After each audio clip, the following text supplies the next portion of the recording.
Kim Alloh uchun bola chaqasini boqaman deb safarga chiqsa, u juda katta jiddiy jahd qilganlar qatoridagi savobga ega bo'ladi. Sahobalardan birlari aytgan ekanlar, men ikkita holatda jonimni olinishidan xursand bo'lardim. Bittasi dinimni, vatanimni, oilamni himoya qilib urushda, ikkinchisi tijorat mollarim orasida degan.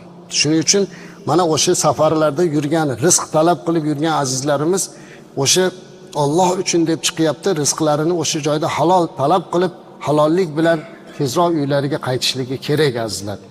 O'sha joyda yurganlarning haqqiga bu yerda duo qilib turish kerak. Musofirning duosi mustajab. Ular yurtini haqqiga duo qilsin. Musofirni nonini yeyishlik uchun temirdan tish kerak deb qo'yadi xalqimiz. Oson emas boshqa joyda yurishlik. Kasal bo'lib boshi yostiqqa yetganda vatanini qo'msaydi. Bola chaqasini eslaydi, ota-onasini eslaydi. Musofirchilik oson emas.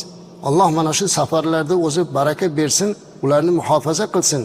Lekin ba'zan shunaqa bo'ladiki, ketgan maqsadsiz, nima qilayotganini bilmasdan sarson sarkardon bo'lib yurishlardan ko'ra vatanga, yurtga qaytib bo'lish kerak. Shu yerda yashasin.